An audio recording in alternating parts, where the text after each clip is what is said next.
Hello, welcome Katie Holten. Welcome Helen. And this is the last session of the day. We're looking forward to this walk on the beach. Katie, let's see, Helen, would you please introduce Katie for us? I will indeed. It's my honor to introduce Katie Holten. I've known Katie for, God, I don't know how many years, 25 years at this point. And one of my vivid memories is her walking up my lane in Leitrim with 3 gooseberry bushes 25 years ago. She's done many things since and before that, but that's one of my big memories. Katie Holten is an artist and environmental activist. She represented Ireland in the 50th Venice Biennale. And at the root of her practice is the study of the relationship between humans and the natural world. While excavating hidden histories, ecologies, lost knowledge, and stories of specific places, she creates drawings, sculptures, books, and public artworks that illuminate the overlooked or forgotten. Her work is often collaborative, offering people the possibility to come together in action. Interested in exploring possibilities for multi-species storytelling and creating a way for humans to rethink their place in the Anthropocene, she made a tree alphabet and the book about trees. During lockdown last year, she made the New Irish Tree Alphabet. Katie is currently developing an explorer's guide to the tree alphabet, offering a free tree school curriculum to share with schools and families in Ireland. She is shown in museums and galleries internationally and has won numerous awards, too many to really say here. So please welcome Katie. And I'm looking forward to this walk on the beach. Thank you. Thanks, Helen, Simone, Alex, everybody there at State College. Obviously, I'm sorry we're not all there in person, and I hope you can hear me okay. This is an experiment.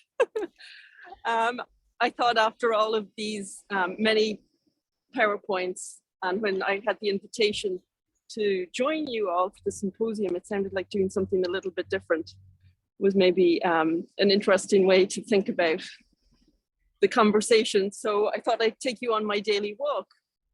So welcome. This is Butterfly Beach in Montecito, California. And I think I'm going to flip my screen around so you can just look while I talk. So here, it's actually somebody they're swimming. It's a rich day today, Helen. If we're lucky, we'll get rain.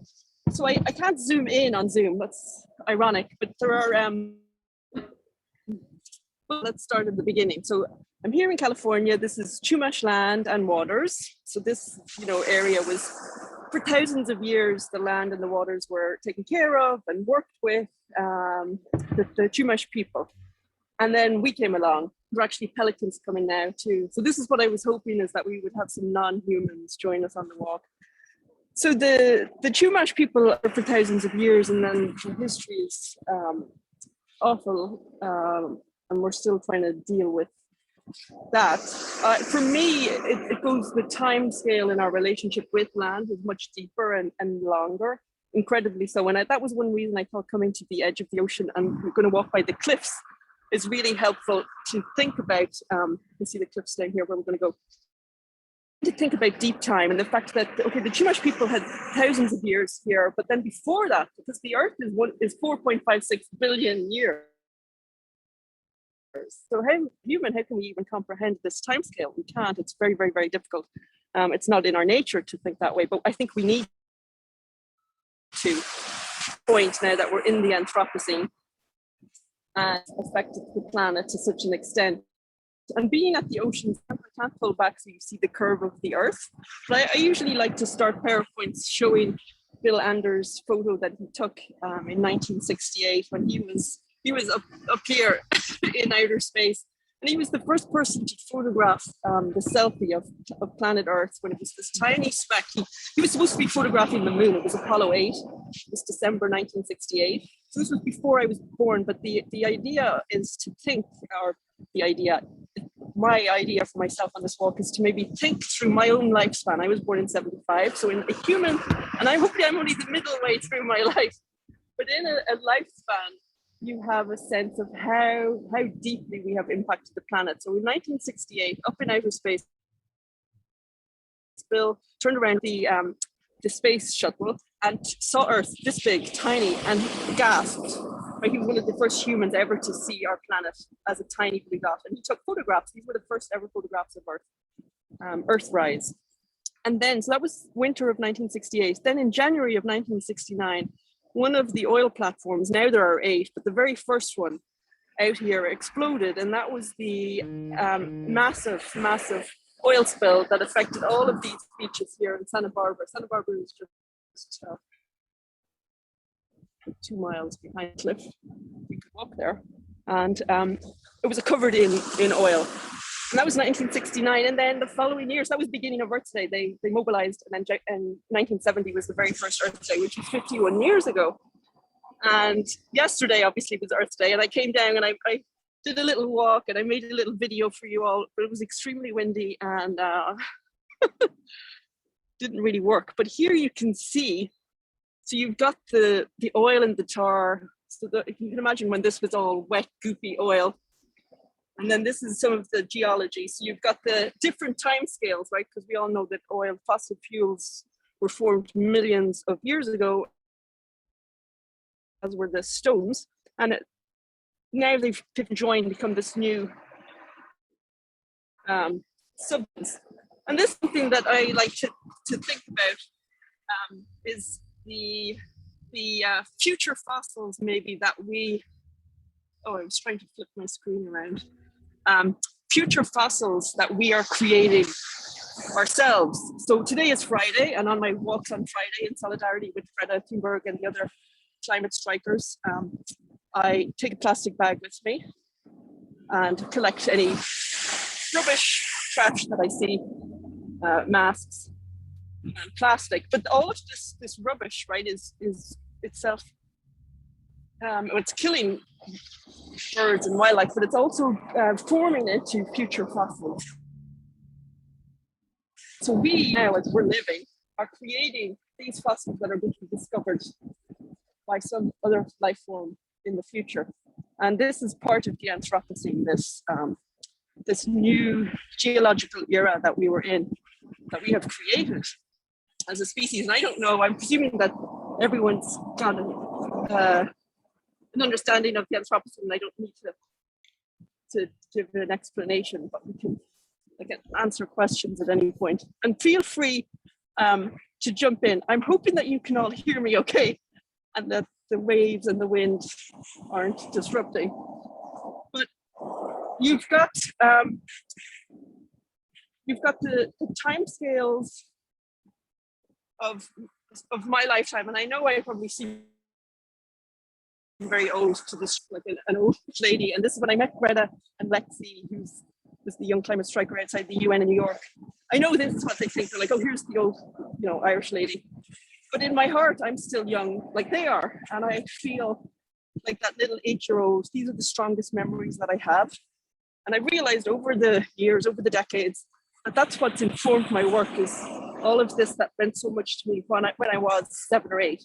And it was working the land with my mom, who was a gardener. My dad was a mathematician and worked with numbers.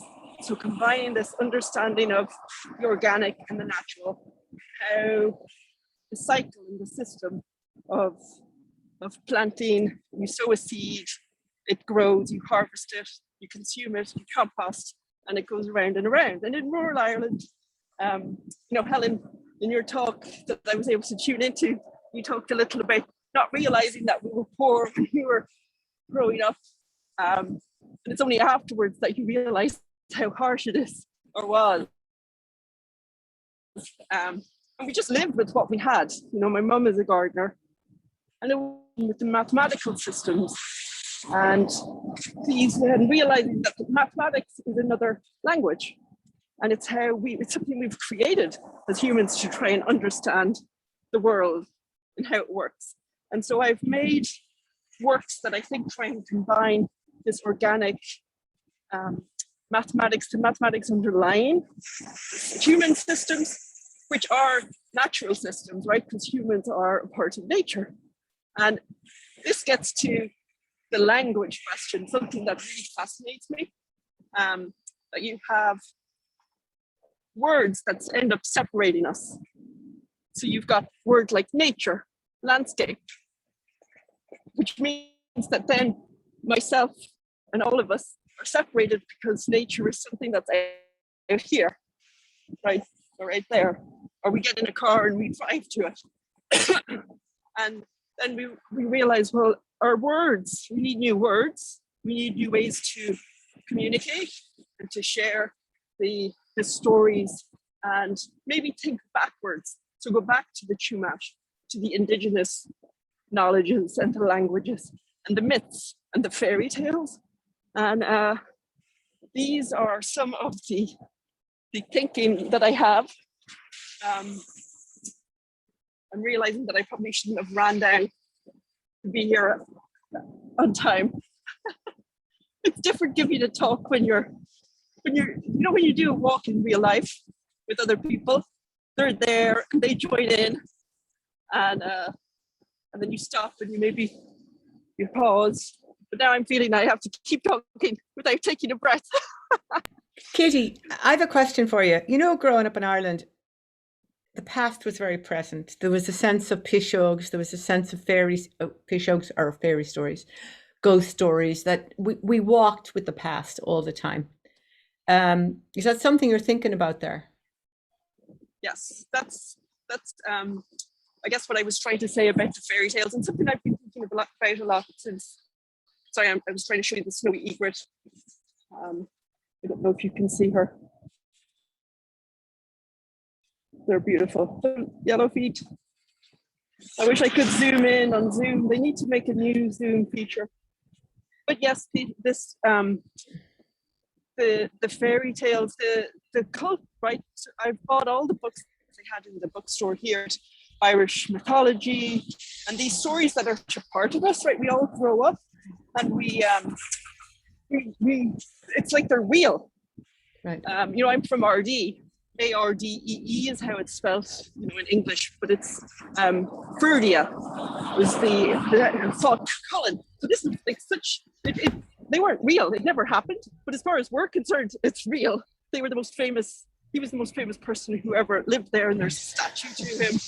And the fairies, yeah, you have older people more so will have stories. But you go out to that field and that tree, and the fairies are there, and you leave something for them, or else you don't go, you leave them alone, especially at nighttime, so you don't want to disturb them. And they dance and they sing. There's also that the British couldn't really colonize us, even though of course they did, but they couldn't really own us or rule us or defeat us. Sorry, that was a curlew that just flew past. Go away. Sorry. I missed it. But there's this sense that we couldn't be completely colonized because we animated nature.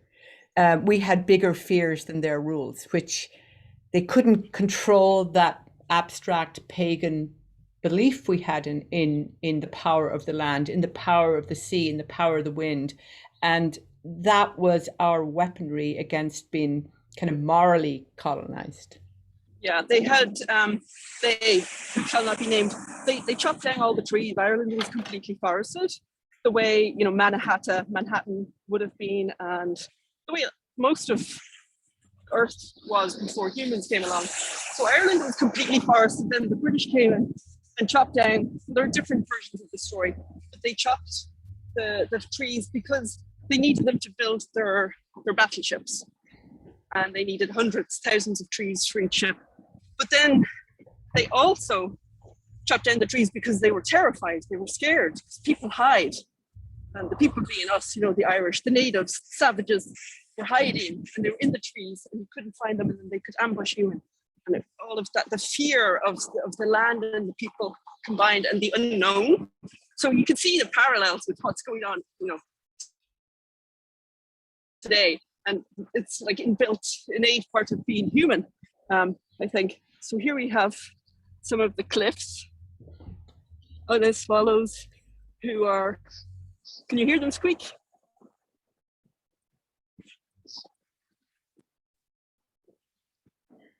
And so this is where it's lovely to think about the deep time. You see, it's maybe easier to think back millions of years. So I think this sandstone cliff would have been formed maybe 40, 50 million years ago in the Eocene. I've worked with geologists. I'm not a geologist. So if anybody wants to correct me, feel free. This is me just trying to read up on local knowledge.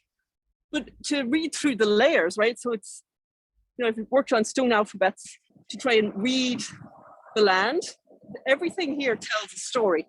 You just need the right kind of goggles. That's what one of the geologists in France told me. Just need the geology goggles, and then you can read what these lines, the different colors, the fact that there are pebbles and stones here, which means that it would have been shallow water, and then the pebbles would have landed.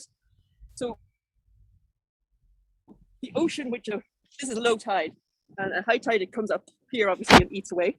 But millions of years ago, the ocean much higher, right, at the bottom of the ocean. And obviously, that the climate is changing and the levels are rising. And this is all being eaten away. There's actually a cemetery, Santa Barbara Cemetery, tree roots being exposed, is behind here. And further down, there are some barricades that they've just installed to try to stop the Pacific Ocean, which is futile. And this is part of what's beautiful about it. We keep going. We're so determined to stop nature and to make it mold it to our own will and say, no, this is where we've decided to bury our ancestors, and the sea cannot come and take them away.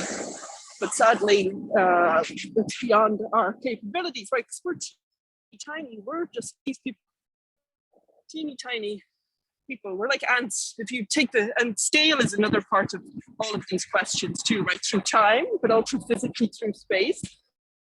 Comprehend ourselves as a collective species and share these group stories and thinking and and the fictions. It was great to listen to Amy's talk earlier, and she said something at the very beginning about the abstraction of capitalism. That's something that the Future Farmers Collective thinks about. How do you, because capitalism is just a construction, it's a fiction, one of the many that humans have created, but it's actually fundamental to the Anthropocene story and what's at the heart of maybe our own self-destruction and annihilation. And Rebecca Salma just wrote something the other day, which I thought was lovely. We need to write an obituary for capitalism. Or maybe this was her speech. She was speaking yesterday. And this is so true. This is what we need to be doing. It's like, okay, maybe this is the job of an artist, to talk about obituaries for, there was one written for the glacier in Ireland. And I've realized I've walked past Seal Rock. This is a very important spot. This rock here at low tide, you can see how it's exposed. And the seals they wash up on the waves and they just lie there sunbathing, but there aren't any today. But maybe we'll see a seal later and some dolphins. But yeah, so, and I shared a PowerPoint in case it disappeared and I do get dropped off, because that actually works. Because this is the thing about me out here walking at the edge of the ocean. I do the works that I've done that illustrate, what I've done and what I'm talking about. And as a visual artist, this is very difficult to speak without the images to back you up. Like even Helen there in the studio, you have work, so we have something to look at. Here I've just got my voice, and I'm not like Helen, I don't have the gift of the gab, but I have stones. And look at these paintings. So these are the cormorants who have just occupied a tree. And so they're leaving these lovely white marks. And then there are lots of found oil paintings like that, ones with these beautiful, it's like a sculpture, right? You'd love to be able to make this in your studio. And I think this is the joy. Like for me, the work has always happened outside in conversations, and here's part of a barrier that's sort of, oops, sorry. Sorry, the other way around. I don't know if you can see this strange triangular blob, and then this plastic pipes. So there are lots of these pipes. So, because one thing that I love about here is you can't really tell, like, is it 2021? Or could this be like 100 years ago or 1,000 years ago? Or even like back when we had the first humans leaving their hand marks on caves. And then, or could it be 100 years in the future or 1,000 years in the future? Because right here, there isn't that much of a human visible except for these plots and the piles of stones. I don't know if you can see them. Because this is something that is special to humans, right? There's nobody else in the universe that we know of who can pile up stones like this, or would be interested. Can you see these sculptures? You always know when you're walking, like even Helen, I think on some of our walks, maybe in West Cork, well, here's some oil. If you see a stone piled up like this, you know, oh, humans been here. Because like that's not going to happen on its own, and these dribbles.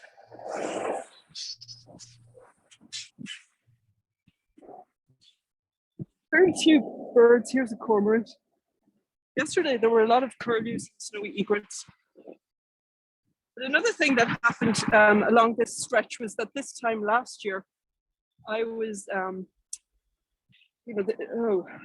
switch footprints. Would be the only person down here walking like 14 months ago when this, and then very gray, so it's a much quieter day, but you can see I don't know if you've noticed that there have been people walking, they take their dogs. So to see how this has changed in 14 months, today it doesn't give you a good sense because it doesn't look like there's that many people, but it has changed. So obviously we're seeing this everywhere, right? People's relationships with their local landscapes, they're exploring and discovering spaces and leaving their marks on the stones. Love letter. This is something I think a lot about myself. How do you communicate to yourself and use language? And that's where some of the alphabets, the stone alphabet that I mentioned was very abstract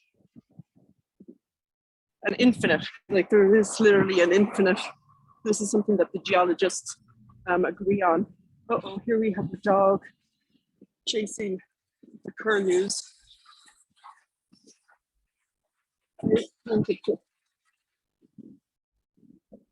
I think the dog is too old to really be able to chase them. Agnes would have a wild's time. And also to see birds that we have in Ireland. One of the projects that I'm working on now is trying to protect Ardee Bog, which is right where I grew up, where I spent a lot of time. And here's some stuff I can collect. But the curlews are going to be extinct in Ireland within 5 to 10 years. We only have 135 breeding pairs. And so to see them here, they're cousins, these are the long-billed curlews. It's really, it's heartwarming to see some. So now I'm going to do my duty and collect up the Budweiser tins. Katie, I have a question for you. Uh-huh. You went down there last year for a couple of weeks and then, you've been there ever since. And you are really a citizen of the world at this point. And when you think of the world in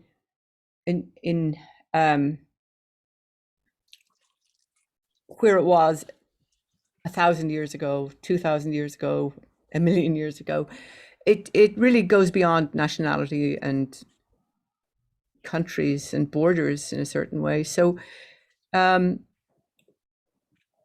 you think in terms of where do you think your citizenship is at this point? And where do you think, is this a study of the world, or would this work be different in Ireland? Or do you think nationality is kind of a really old construction that has, only gotten people into trouble? Yeah, it's hard because it goes both ways. I'm very proud to be Irish. I miss Ireland a lot.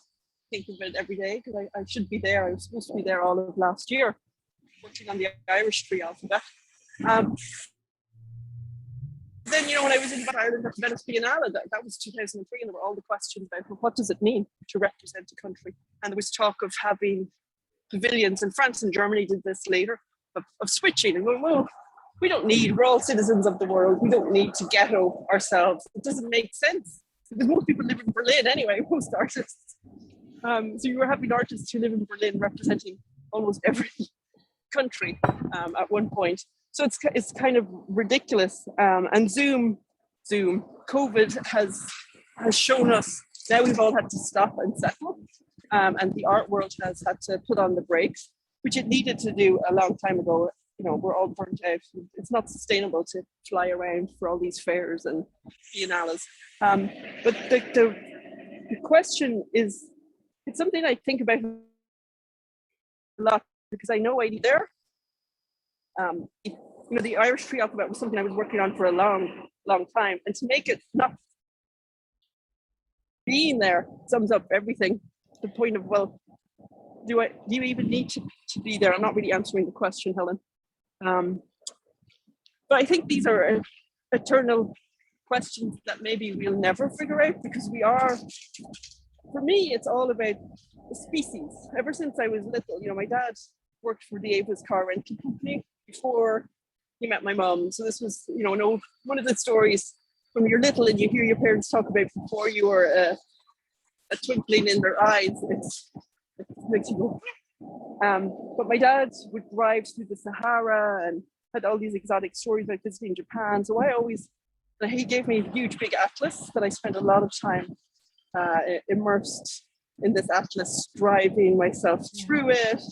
And that's something that's kind of a fundamental part of who I am. Always thinking, well, the planet is our planet. We are a part of it. We're not restricted. What are passports? The fact that you need paperwork, you need to get a visa every 3 years to be, you have the migrant refugee problem, because we're all going to suffer. Obviously, people now I'm so privileged. You know, this white lady stuck in California, being able to pay for a house for 14 months. Not personally, but to have, you know, we're all going to be affected by climate. New York City, where I'm supposed to be right now, we're all going to be climate refugees at some point. So we're all citizens of the world, and I think we have to fundamentally, like, it's like we need to unplug and reset our brains to realize, oh, like all of these birds that are here, like the curlews. And this is where I really was interested in language and alphabets and trying to have a way to think beyond our human, you know, our very teeny tiny human sense of reality. There's a pelican. I'm not sure if you can see it. They're so beautiful. They're really out of time, prehistoric. To use our language so that we can not only communicate with ourselves. I think this is a huge problem, and we've seen it with the 2016 election, Brexit, where language has been twisted and truth. Oh, can you hear the curlews? That's the magical curlew song. I hope you can hear it. So it's been twisted, and you don't even know what's true anymore. Most of the time we do, but so many people are confused. And if we can't even communicate across our species, how on earth can we communicate with all the other creatures that, because we are all on this planet together. There's no separation between us. And so this is what it took me decades to realize what my work was about, that bringing together of my mom's work with the gardening, my dad's work with the mathematics and the human construction of creating an artificial language, if you will, math. And that it's really about this organic system that we are a part of, and the fact that the systems repeat. So if you can see the drawings that are on this PowerPoint that exist somewhere. I don't know if that is going to go in the chat, so if you got bored looking at the ocean, or me, they could look at the slide. But a lot of the drawings are repetitive. They're drawn from memory. They deal with mapping. So like even with the Helen, sorry, I'm going on and on. No, not really answering. Tell us about the Here is one of a little settle. You see people, they use these as little homes, so they're temporary shelters. A lot of people were camped out here this time last year. A lot of tents lined up. They were all sort of evicted, made to move on. Katie, can I ask you a question about the Tree Museum? It took you a long time. I remember when you started it, and it took years to really bring it to fruition in the very cohesive book form that it, and it's everywhere. I see that the Crawford just bought the Irish tree alphabet. That's congratulations on that. That's a museum in Ireland.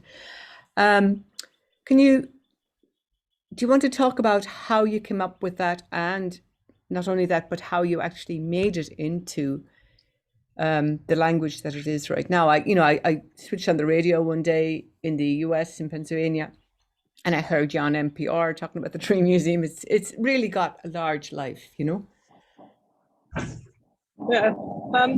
it's funny that I was on a panel conversation yesterday on art and activism, and as the other speakers were speaking to their different work, I kept thinking of the Tree Museum, and I mentioned that at the end. I said, you brought back these memories, because this project was a long time ago.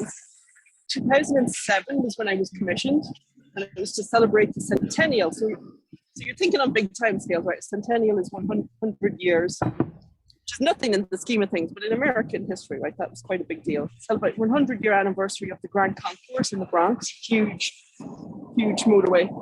Maybe this is good. Is it tucked away from the wind in here? Yeah, it's good. So the centennial was in 2009, so I had 2 years to work on it. And this was something, and Amy talked about this a lot too, that the fact that these projects take time. You don't just parachute in, which happens a lot in the art world. You parachute in, you plank something on the wall, and then you have a party, and you all drink and feast, and then you disappear, and the locals are left going, oh, what was that all about? But with the projects I like to work on, and that's why I loved hearing Amy talk about the slowness, the community. These things do take. It's all about having conversations with people, and people need you in order to do that. And I think politicians are seeing that. Not that artists, not to try and equalize what we're doing, but human reality to communicate and to hear and share story. That's what we are as a species. And that's why I keep coming back to language. That's what we have that connects us. And we need to really embrace it and share the stories and share the forgotten ones and the lost knowledge.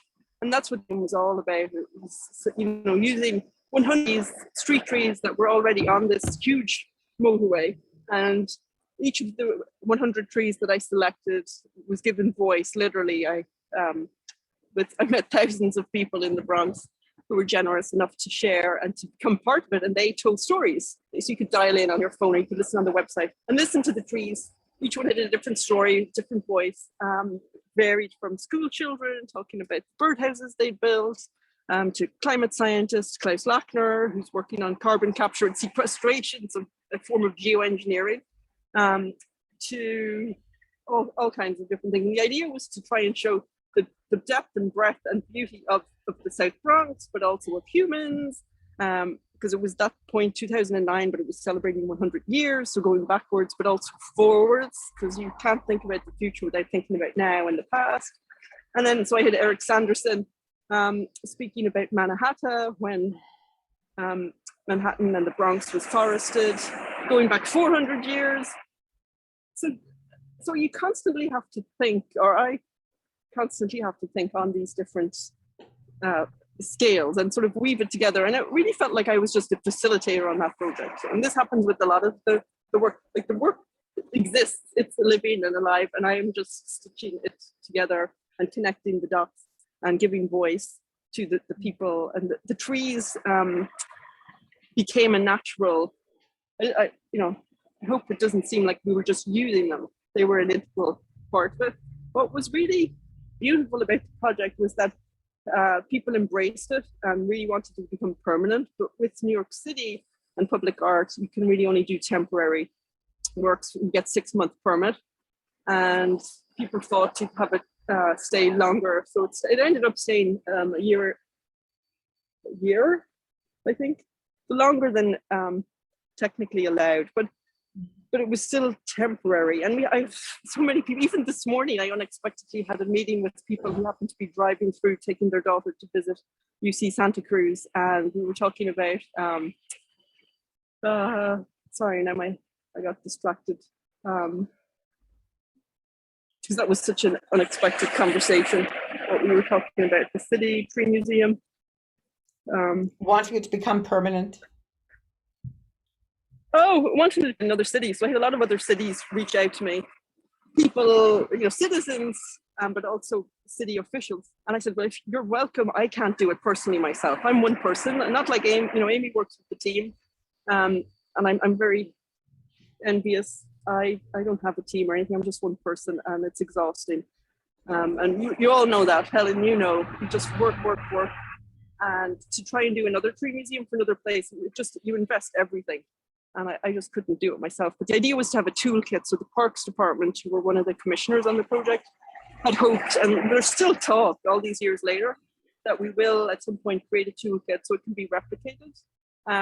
But the conversation this morning was the fact that there are conversations that people are having to try and make a version of it that would be permanent right now. And this will happen with the toolkit, I'm hoping, for the Irish tree alphabet. So I get to create an explorer's guide. So it's for smaller, younger, little learners, which I don't have much experience with. So hopefully, if I get funding, the idea is I can have a fee to pay the experienced artists and educators who work with kids to help me create coloring books and other fun, accessible ways to bring together all of this. Because I really think, exploding the school, Amy mentioned, was something around with the tree school that I worked on in Dublin with Shodine O'Sullivan. And tree school is now a part of this new school of the Anthropocene that's starting this fall in London. And I think your conversation when you were talking about blowing open the university after COVID especially is now highlighted the fact that we all have to hopefully rethink everything that we're doing. But the idea with this new school is and also cost, right? So I'm here to speak about under this umbrella of this really ugly word, COST, cost. The fact that the school will be subsidized and students won't go into lifelong debt, and that we will learn outside. So the idea is that I take the learning to be better lovers of the earth, which I think I titled this talk. I took from the talk that I'm planning to do in London, which is officially a forest city. So I get to take people on walks, and that's where we study. I'm also working with Stanford University on developing a course based on my book about trees, where we're outside and the work happens in the trees and with others. So maybe one day we can do this walk all together in real life, where it's not just me on a phone babbling away to the rocks. I have another question for you. But I don't know if community, your salons, the minds that you bring together, the way you reach out to people and work with people. It's I was in McDowell and I sat down with Jenny O'Phil and we did the Irish thing. Who do you know and what do you know? And you were the first name. She goes, oh yeah, I'm going to her salon about the Anthropocene. And do you want to talk about how you would get people together and how you would use your home as a salon? I think it goes back to the fact we're walking. This would be a normal thing to do, and the salons it's a normal part of the work happens through conversations. Ever since I was a student, in Dublin, and they didn't quite understand what to do with me. I was a mad person, because I have my plastic bags full of things and notes, and I would always be out walking the streets, and they literally thought I was crazy, I think. But that's how the work happens for me. I'm not like you, Helen, studio-based painting. Obviously, some of the work happens like that, but it's really always, it's just that I'm that kind of person where being outside is, it's fundamental to just me as a human being. I have to be outside. And so the conversations with my partner, Dylan, we were realizing, because I love cooking, so I would cook, all of our meals. And we would have these same conversations over and over again. How are we going to solve the crisis, like the Anthropocene? We're running out of time. And this was back in 2013, 2014. We realized, okay, we can't just keep having this conversation ourselves. We need to bring people literally around the dinner table. And that's what we did. And how many chairs we had? So 16. And we thought, well, we can't do it as a dinner because then people will drink and it'll be great fun, but the conversation might get a little bit distracted. So we figured doing it on a Sunday afternoon, I'd make carrot cake and tea and coffee. And it would be very like an old-fashioned salon. And that's what we did. So we just invited, it was sort of, we didn't want to be precious about it, but we did have to curate it in a way to make sure we had enough chairs for everybody. And the whole point was to explore the Anthropocene and the possibilities for art and activism. And so this started in the winter of 2014, and that's when my book about trees, it all came together as part of these conversations. And we had, so Jenny came in towards maybe a year later. The very first one was with Royce Cranton. So anybody who's interested in any of these topics, you might have, Roy wrote this amazing op-ed in the New York Times called Learning to Die in the Anthropocene. So it's quite a dark place to start, learning to die. And actually Michael Mann, who's going to be speaking tomorrow, got in a bit of a back and forth with Roy. I didn't follow any of it, on Twitter, how people can have these conversations that sometimes blow up. Because it's confusing, it's complicated trying to communicate through texts and stuff. Anyway, thinking that it was too dark. I think this was Michael Mann's argument. Whereas I saw it as quite hopeful and very, very, very important for Roy's conversation, thinking, okay, we have to realize that as a species, we are already, we've come to this point of, Jeff Vandermeer writes annihilation. And to be honest, I didn't find this, this doesn't make me feel like giving up. This doesn't make me feel hopeless. It shows that, okay, now we've got to dig in and really work our fucking asses off, excuse my Irish. We've got so little time. And these conversations were really, so that's where we started with this point of, so here's the magic barrier that's going to stop the whole Pacific Ocean from taking away the cemetery. And they've just added some concrete in the last few days. So the conversations were really, it was such it became a very important space for all of us. We couldn't have the regular group every week, it changed, but there was a core group of people called in 2016 or 2017 who was traveling. I said, we're going to have to pause these for 6 months because we were doing a month every Sunday. And people realized that it had become a very important way of dealing with the grief and I don't know if fear is the right word, but the confusion about how do we individually and collectively think and process what we're all going through. Because in day-to-day conversation, you can't really, you go out for a cup of coffee, or you used to in the old days, and chat, make small talk and meet your friends and whatever, but you don't really want to talk about the end of the world, the fact that we only have a few years left, and it became a very healthy and safe space to talk through the possibilities. And I guess secretly I had hoped that something concrete might come out of it. And we did have big plans, Dylan and myself, to try and renovate the art world and to talk about carbon taxes and to create something really concrete. And unfortunately, we were unsuccessful. We applied to the Reichenberg Foundation and they didn't. We want to found painting. They didn't go for it. But now it's great to see that people are, the Hauser and Wirth has started dealing with these issues, and hopefully it will become normal. I think sadly we were a bit ahead of our time, which was silly because we were, behind the times, really. And I think, and this goes back to the tree school and the new school of the Anthropocene, to make all of this to become so ingrained and normal, the way now we think that growth and capitalism and this is normal. Like people grow up and think that's what we're supposed to do. Keep growing all these numbers and make money and keep going. And I don't know if you've been reading Jason Hickel, the degrowth, less is more. This is what we need to be thinking. Sorry, I just sat down for a minute. I don't know why I did that. Oh, I think it's because I come to this point where you've got Santa Barbara's here.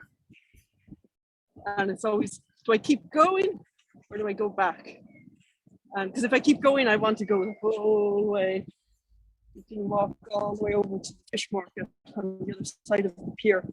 I don't know if any of you have ever been here, but this is downtown Santa Barbara. I can turn around and show you the view from here. And of course, there's a sign that says private, keep out. So yeah, the salons, having, and this was the thing, in the old days, we were so lucky, right, that we could do this. And Helen, you talked too about your dinners where you would have people have a big table and we would all gather and have the crack and a meal and a drink and share. And that's where ideas happen and the work happens a lot of the time. Obviously, I'm making it sound maybe like a utopia, but I don't think we really did. We appreciate how lucky we were back then. After 14 months of cooking 3 meals a day just for me and one other person. I'm lucky, I guess, that I have one other person. But the conversations, how do we do it when we're separated like this? Like the hashtag together apart. It comes down to what I was saying earlier about the fact, and Amy talked about it too, that you need trust and you need to spend time with people.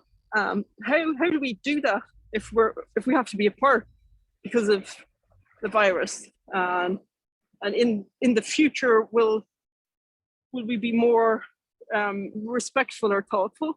Because I do think what you said, Helen, before about having to rethink everything, I'm really hoping that's what happens, because it's so necessary with the whole systems. And that's why, to be grateful with Biden and having the climate summit that he had yesterday.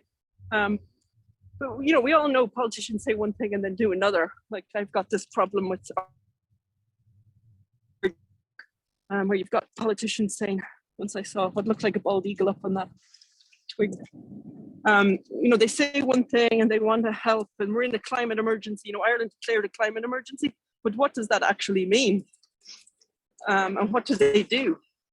They seem to say one thing to one group of people and then another thing to another group. So I've completely lost track of time. And Katie, I'm going to, I've been hogging this walk with you. Does anybody want to jump Helen, in? And because I know you have to run away. No, I'm grand. I told them I'd be late. I wouldn't miss a little fresh air like this for anything. Who wants to jump in and ask her a question? I'm sorry, if I had some kind of a book, then at least I could show, here's a picture of this. And then I could, talk about something else rather than just pointing the camera and not sure that you can see the non-humans here with me. The whimbrels and more curlews.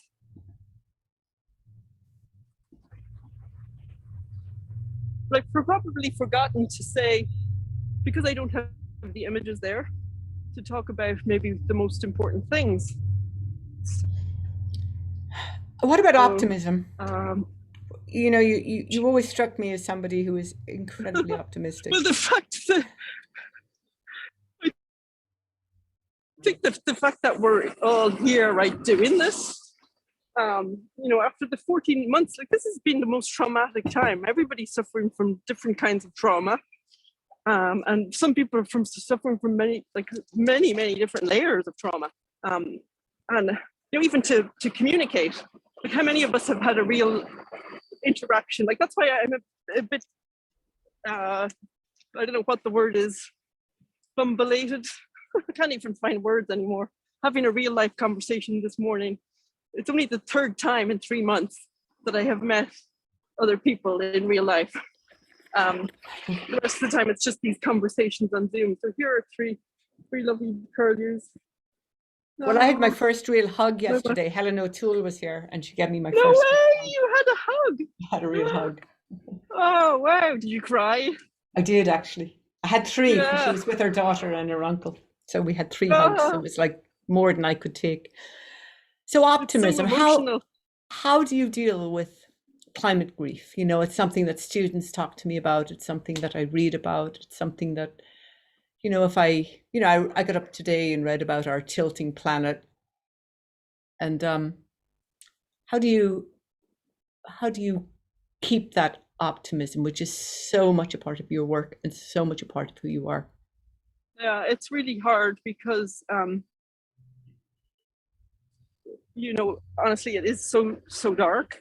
I think seeing like a lot of people, you know, what Greta has done and the other youth climate activists who've joined her, that does give a lot of hope. And I was the first one out there to join Lexi outside the UN, and I was like, you know, thank you for doing this. But now they're you know, they're little kids. You can't see. I don't know how to do this. They're tiny. They're just little. And now it's been 2-3 years, so they are older. But speaking to them, you know, it's like they have this wisdom because they have the wave and they can see clearly. But to feel like you have this new generation who's taking it on and they have the energy, because that's, you know, I asked Amy that question about being tired, because somebody asked it to us yesterday on the panel about feeling overwhelmed and the exhaustion of it all.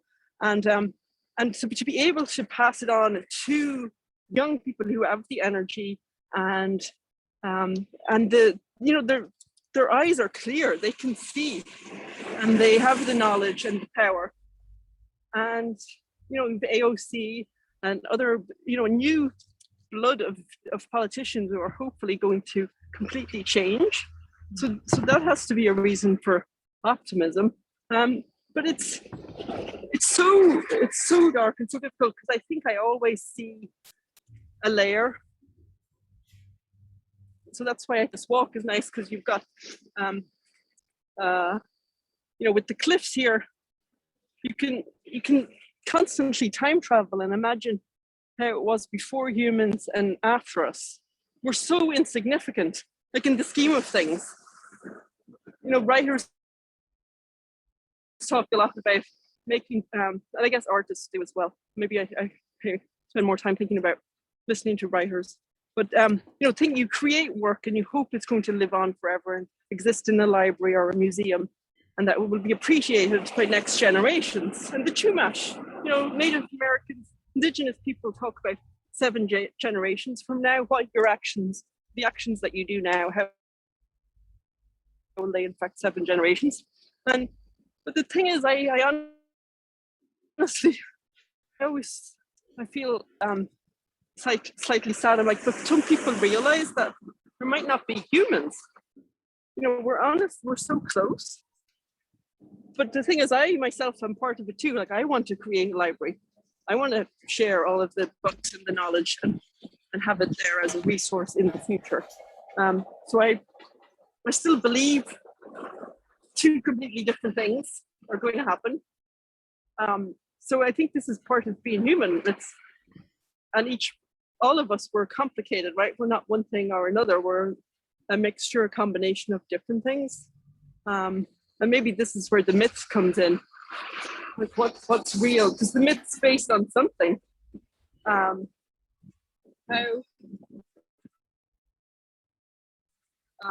good answer. I don't sit down and come up with philosophical thoughts. Maybe I should. I guess it's too much about doing. You have to do the work, right? So just do it rather than. It was a big part of the book about trees. So honestly, was to try and create a capsule of what it is to be alive. I made it for my own 40th birthday. So thinking about what is 40 years human on Earth now, and that was 2015. So what it is to be alive now, and to show how it is, and human knowledge, because I reached back to Plato and had all of these voices through time, and to show, look, this is how magical we are and what we have done. And obviously this is all about the potential for the future. There's so much more. And this is the other thing about this moment, is seeing the ingenuity and the genius. Remember when we needed ventilators, I was like, I know it's going to be a kid. It's going to be a young kid who's going to invent it. And sure enough, there were like teenagers at some school somewhere who were some of the first people who came up and invented these ventilators that you could make for hardly any money. And that's why, where there's optimism, the fact that we are human. So all the negative things about us is also what makes us beautiful and powerful, because we can work together and we can improvise and make do. Like these tin cans that I picked up, I could bring them to your DIY museum, Helen, and we could create something else. Somebody else could turn it into a bomb and have a party. So we just, it's like piling the stones up. There is a question on the. Think of a simple. Oh, good. So I'll stop babbling. Oh, look, pelicans. Helen, there's a question on the Q&A. Do you want me to read? Would you please? My eyes are zoomed out. Yeah. Can you hear me? Can you hear me, Katie? I can hear you, Simone. Can you see the pelicans? All right. It says, I love that you are outside having this conversation after a year of being shut in. I've had several daydreams of being in a different place, pointing the camera. I feel all little satisfied now. So it was more of a comment, Yes, that was from Good. Nikki I'm glad also. Thank you, Nikki. take a screenshot of this walk. It's beautiful. Thank you. Thanks for joining, and thank you all for. I have to thank you for being patient with me as I said I wanted to do it, and we did the test the other day, and the test was a disaster. It was windy, and I couldn't hear anything, and I froze. Well, but today worked, and I think the test serves, right? Its function to adjust when I don't know. It meant I didn't sleep, but I've been very nervous. No, Don't talk to us about sleeplessness. Yeah, yeah, it's true. But how does this walk compare with the other walks you have done, Katie? Well, it's obviously because it's virtual. That makes it all different. Mm-hmm. Oh, I just swiped the screen and now I see a different page. This gets back to what I was saying before about these conversations. We've all been doing this now for what, 14 months. It's exhausting, right? We're burnt out. We can't keep doing this forever. But it goes back to the salon as well. We immediately, Dylan and myself, when we got stuck here, we said, well, we should organize some salons. Let's start doing it again. And then we realized immediately in the same breath, but it'll just be a Zoom, and everybody's doing Zooms, and it just be, because the whole point of the salon was to be in person and to have that real contact and the real conversation. And we realized we can't do it. So we haven't done any salons. And it's the same with the walks. Daily are usually me on my own, sometimes Dylan, we do it together. But it's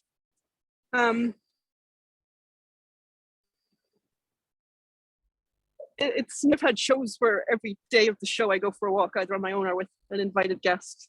And it's just, that's our old life. Or, you'd even see somebody, right? You'd start talking to somebody. Now you can't really do that. Like, I took my mask off, so hopefully you could hear me better and see me better. But usually I keep the mask on as soon as I leave the house, and I never take it off again. So, so you don't interact with people as much. Well, at least maybe some people are. Yeah, so everything is, we're having to learn this new way of being. Now that the vaccines are coming out, I think people are reverting ways. So we're like re-emerging from our chrysalis. And how do we do it? We have to learn how to do that. And I think we all have a lot to think about. How do we move forward by going backwards? Because I think it's really important, and that's why I love the stone and the layers, because we do have to go backwards and remember what we've forgotten and what we've lost, old ways of knowing. Oh, I didn't mention Robin Kimmerer, Robin Wall Kimmerer's book, Braiding Sweetgrass. I'm trying to think of new words and language And grammar, pronouns for animal can't be it's. Like all of these creatures who've joined us on the walk, the curlews and the pelicans, the seals and dolphins that are out there, they're not it's, right? You wouldn't call your granny an it. We have to rethink very basic parts of our language. And so Robin suggests this word ki, K-I. So you have he, she, ki. And ki is related to, etymologically, you've got the relationship with kin. Like we're related, we're kin, and kind, kindness. And it's a beautiful word, but it's, even though I've been years trying to train myself to use ki when I'm talking about a non-human, I still bite my tongue going, no, I said it, no. So it's very hard. It's very hard to retrain ourselves. Like you can't train an old dog to tricks. But this is what we have to do. Because we've had to train ourselves not to talk to other people, to stay away, the exact opposite of what we normally do as humans. Like to see somebody coming towards you and you move away. And I've heard parents say that their children, like tiny children, 2-3-year-olds would go, oh no, people, you know, like when they see people, when they're out on their walk. And to grow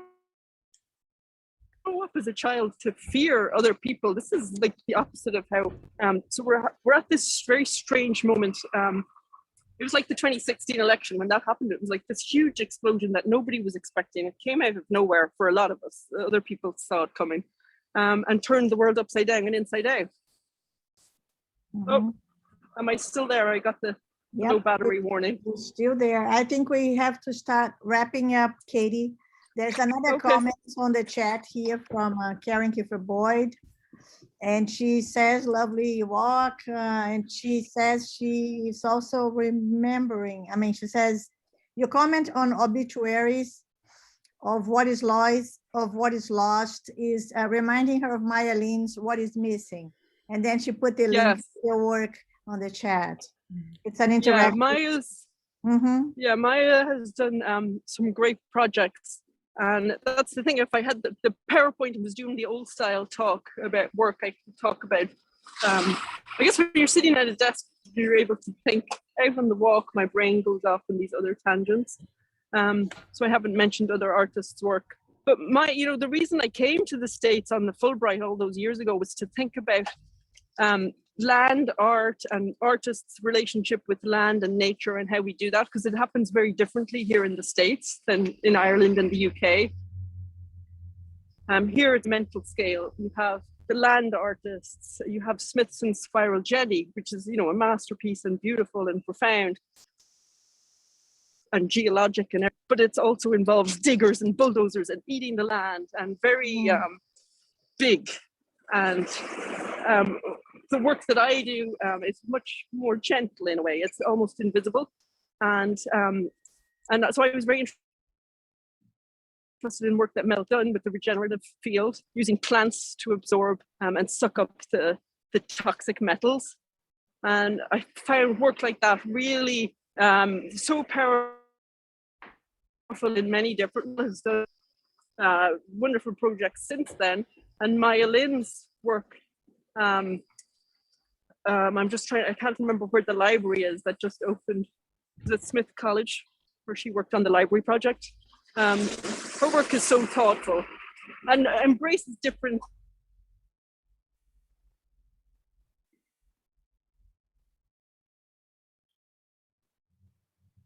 This goes back to all of our work. It's overlapping, and this is why you have to burst open the university and the schools, because we all think outside of boxes. We're not just making paintings and not talking to the scientists. That's why I'm excited that you have Michael Mann speak. Oh, there's a seal. You probably can't see on the screen, but there's a seal. Key. Katie, I have to jump off and go to New York by Zoom. From the beach. I'm gonna just change and I'll be in New York. Well, thanks for joining, Helen. Always wonderful. Helen, thank you so much. Oh, Katie, it was I'm just gonna wrap up here. Go, Helen. It was a tonic. All right. We'll see you tomorrow. Take care.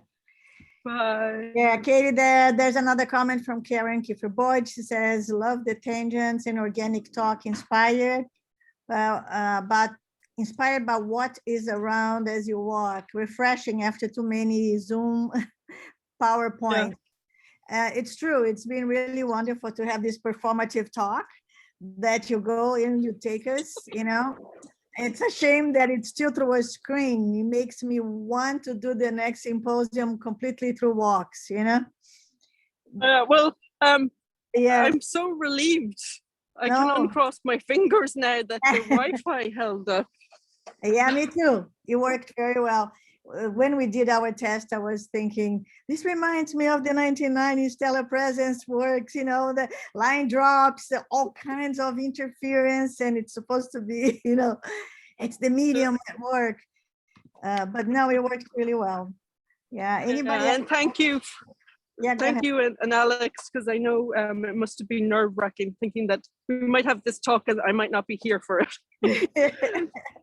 No, I mean, So we I are tired. appreciate you. Yeah, it's been a long day of Zoom for us and a lot of responsibility trying to have it afloat. But it's super refreshing. Wonderful to hear from you. So thank you so much for joining us, Katie. And hopefully in the future, we'll do this face to face, right? We'll get to Penn State eventually, you know? Walking together. Yes. One day it will happen. So Yes. thank you all for including me, and I hope to tune in tomorrow to some of the talks. Yeah, please do if you can. It's Thank you. Enjoy the rest of the conversations and rest your eyes, your zoomed out eyes. We are. I'll see you next time. Bye-bye. Bye-bye. Bye. So if there's anybody still there or no?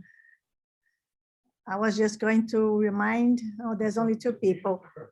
There is, yeah, we continue tomorrow.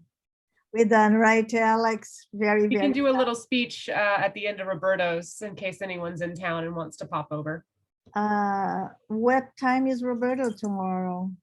It's the first one. 9:30 to 10:45. Did Shannon confirm? Yes. She did. Perfect.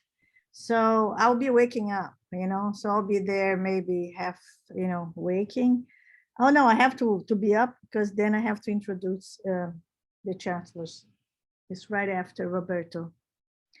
Good luck. I found my notes. Oh, good. I knew I was searching. I looked through my computer, through my email, through my OneDrive, through my PowerPoints, everything, and I wrote them down. Oh, you are kidding me. You're kidding me. I need to change my ways. Your ways are, I know I always have this hope that, you know, the younger generation has a better organization skills. But then when you hold on to your book, I feel at home. I said, oh, there's a book there. And she's disorganized in the book, just like I am. Yep. Well, maybe we should have to let Krisha go, right? Krisha, you worked, I think we did okay, right? Yeah, it was fantastic. I loved it.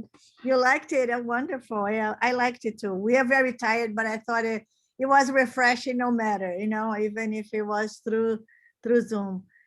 Pretty nice to have somebody do that, right? You have have to have a lot of confidence, I think, both on your walks, on being out and improvising talk that would keep people interested for an hour. It's really impressive. Yeah. So thank you. I don't know if we'll see you again, Krisha. I'll continue talking with Alex a little bit, but you're welcome to leave. Okay, thank you. Have a great day. You too. Bye-bye.